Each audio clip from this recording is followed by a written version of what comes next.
L'Assemblée nationale a déclaré recevable, au terme de 2 journées de débats intenses tenues du mardi 18 au mercredi 19 novembre 2025, le projet de loi de finances pour l'exercice 2026. Les échanges qui ont duré plus de 6 heures ont permis aux députés de scruter en profondeur les priorités du gouvernement et de proposer des pistes d'amélioration pour un budget jugé stratégique.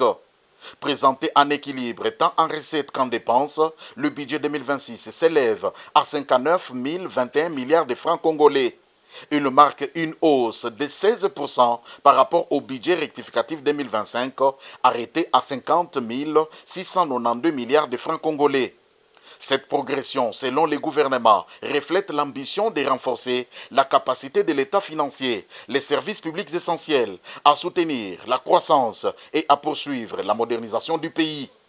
Devant les élus nationaux, Judith Soumino Toulouka a exprimé sa satisfaction quant à la qualité des débats et la pertinence des recommandations formulées par les députés.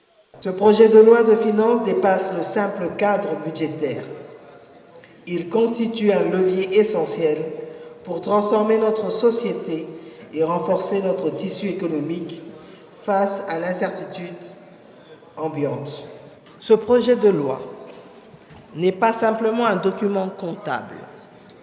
Il incarne notre ambition collective, notre volonté de transformer nos défis en opportunités, en diversifiant notre économie, en renforçant nos infrastructures et en améliorant durablement le quotidien de nos concitoyens.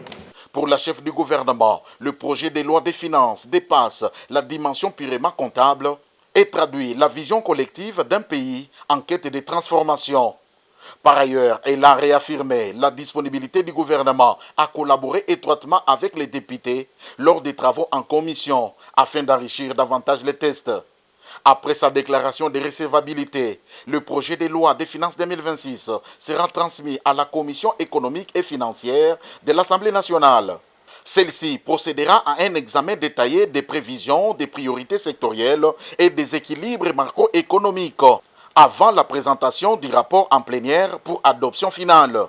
Avec ces pas importants, le pays se rapproche de l'adoption d'un budget considéré comme un levier essentiel pour une croissance inclusive et durable en 2026.